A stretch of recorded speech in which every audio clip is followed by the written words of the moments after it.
What do you think so far? Hot. Hot and humid. Hot and humid. What do you think so far? I think he summed it all up.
Responding to the light that God has given to them, and they loved innocence and righteousness and justice, even though they're kind of going about to establish their own righteousness.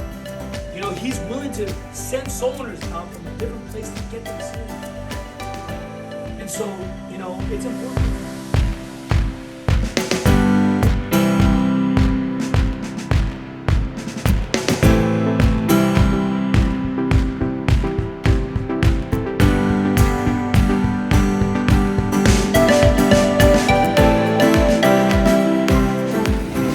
I bought a jacket and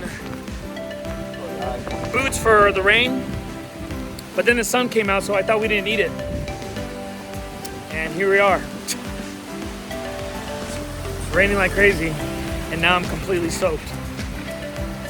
And I was stoked, now I'm soaked. And it's coming down. It looks like it's gonna come down even harder. Woo!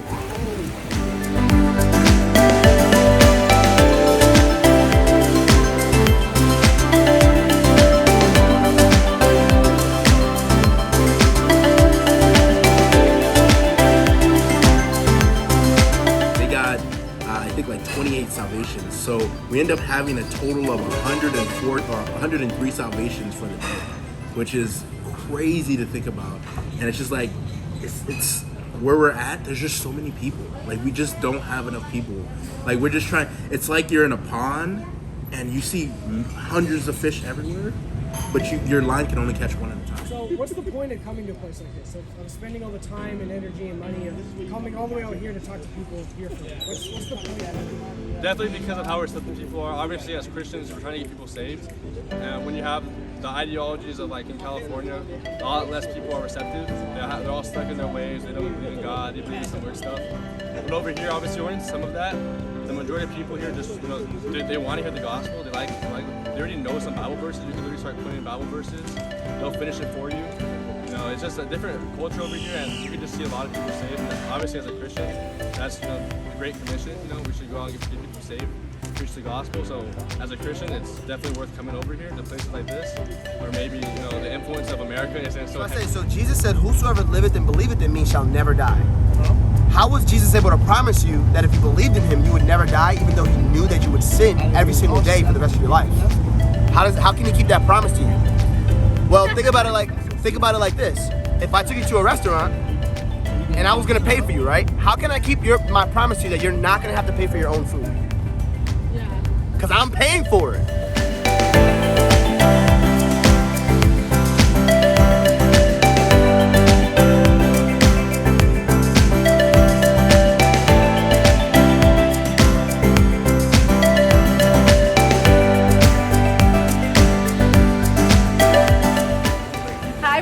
No, I don't know. I already don't know. You don't know what? My favorite thing is. Okay, what are you looking forward to the most? Don't be nervous, bro. I'm not nervous. These are questions that I just don't know the answer to. Okay, wait. What? Okay. Well, what? Okay, just tell me whatever you want me to know. This is the same thing I told Garrett. One thing I noticed is that a lot of the signs are handmade. Because I used to work in a sign store and I thought that was really interesting. It's about it. It's probably not that interesting for other people to listen to, but it's interesting to me. Okay, well that's all that matters. Thank you.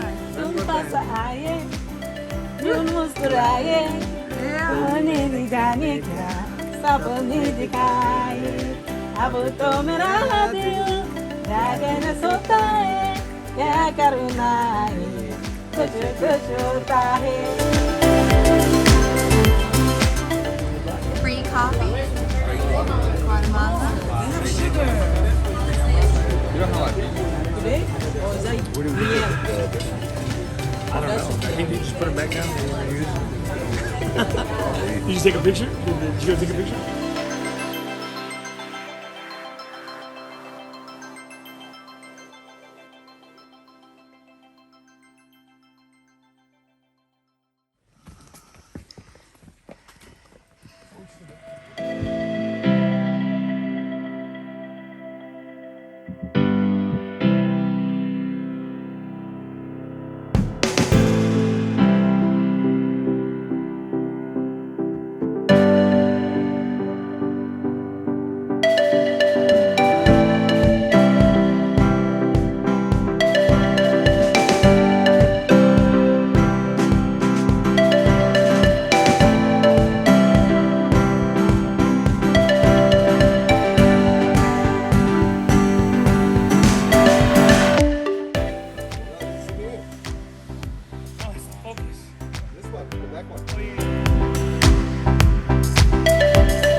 Total 6 days that we were there, we had 398 people saved. Amen. And so it was such a receptive time. I was a little worried at first because I thought to myself, what I experienced 2 years ago, was that only 2 years ago? You know, was that just kind of an isolated incident? So I was kind of wondering how it was going to be when we got there. But it's exactly the same as we left it 2 years ago, if not even more receptive. But especially with Belize, because again, they're ready to hear. I'll tell you something that kind of blew my mind. I was witnessing to a lady. She's about my age. She's like 34 years old, and we're kind of going over the points of the gospel. And I'm telling her, according to the scripture, we deserve hell. We're sinners. And she kind of cut me off. She's like, you know what I'm really worried about? And she expressed her worry in the next generation. She's like, I'm worried that the sins of my generation kind of gonna bleed into the next generation to come. And I was really blown away by that statement she made, because it's not something most people think about, how their sins are gonna affect the next generation. So it seemed to me like she had a concern for her family, for the next generation to come. But I saw just by that statement, again, be really blown away by it. It just showed me that they are blessed. It's a blessed country because they consider these things. And it shows me that their parents also considered these things, just judging by how receptive this young lady was. And I know this is something she's gonna pass on to the next generation. So I don't know for how long this window will be open, but for sure it's open now. And I just pray, with pastor's leadership, and Ulysses kind of putting everything in order when we're there. We do a lot of work over there for the years to come. Again, they're ready. They're ready to hear the word of God. They're ready to be saved.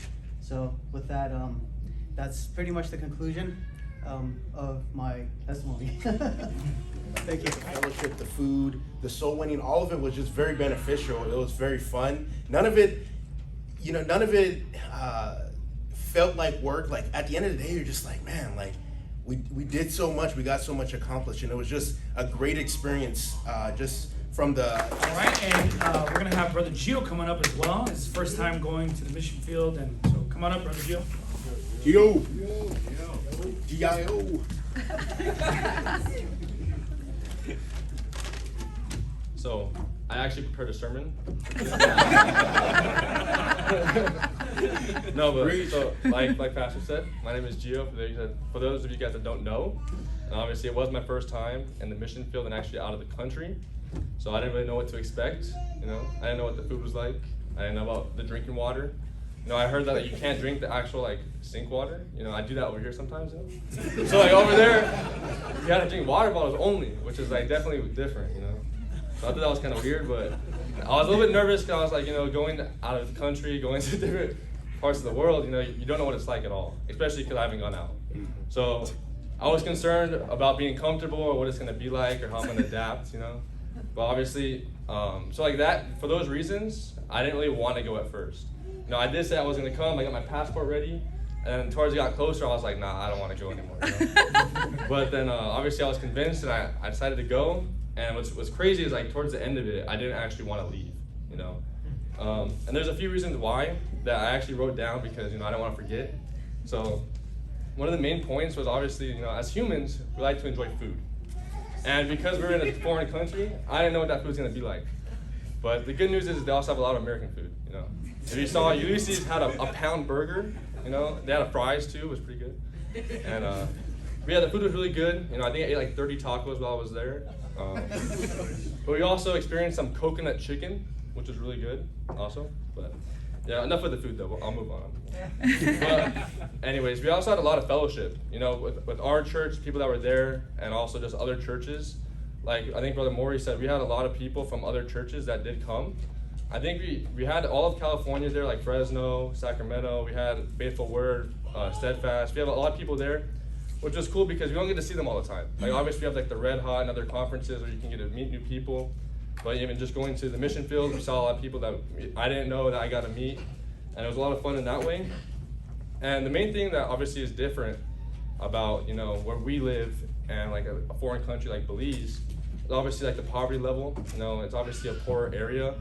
But, you know, just because they're poor in that way doesn't mean that like the people are like rude or anything like that. And it's actually the exact opposite, is that they're a lot more kind to you, you know, and they're a lot more respectful, a lot more humble.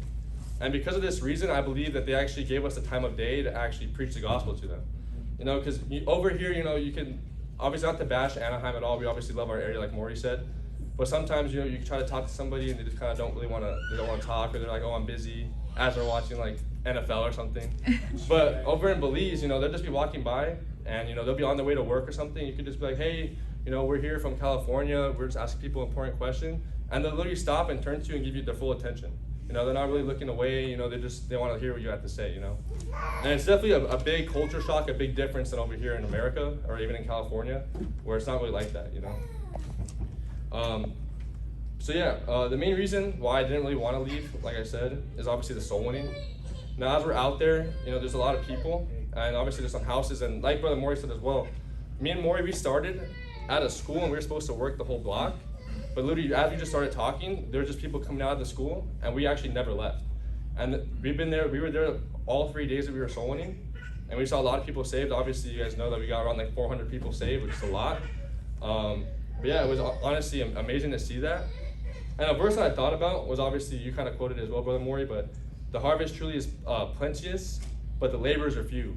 You know, and obviously hearing that before, I obviously thought about it as like a world standard. Like obviously we're in California, we're in SoCal, and like we have the whole world to reach. But even just going to Belize, you realize that, you know, just us going there, we had like 20 something soul winners. And I didn't think we were running into this problem. Obviously I knew it was receptive and stuff like that, but you would literally be talking to a group of people and you would just see their friends coming out and they'll literally look at you and like listen to what you're saying, but then they keep walking. And then you look down the line and everybody else is talking to people, so that person just keeps walking.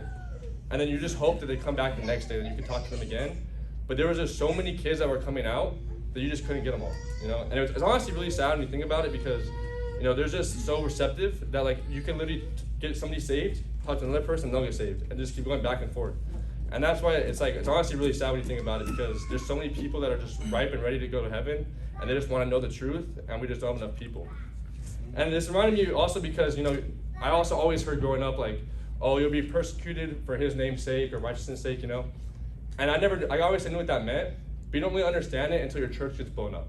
You know what I mean? So it's like, that really made it like a known factor for me when I went to Belize. And like obviously when it says like there's a lot of people, like labor is plenteous and there's not enough laborers, you know?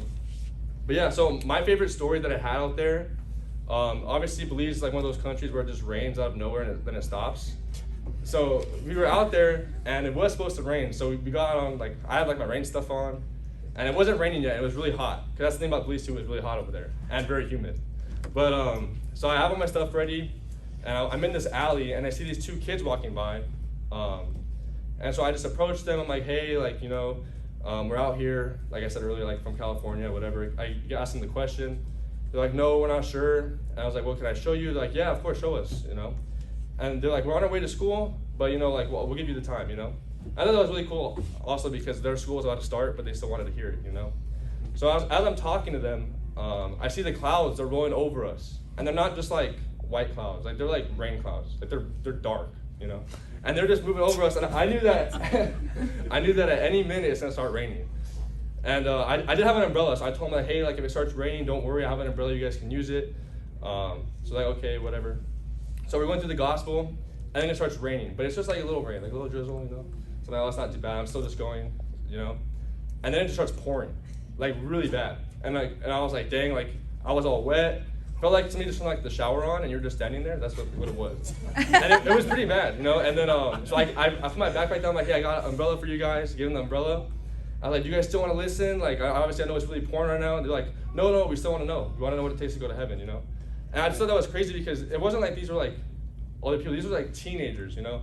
And you kind of compare it to like how we are in America, where they're just like obsessed with their phone or obsessed with like something else. You know, they don't want to even talk. But they're like, no, like we want to know what it takes to go to heaven, you know. And so, obviously, long story short, they ended up being saved. And like, as I was walking them back to the school, because I let them use the umbrella, because I was like, I'm not going to just take it back now, you know, let them go.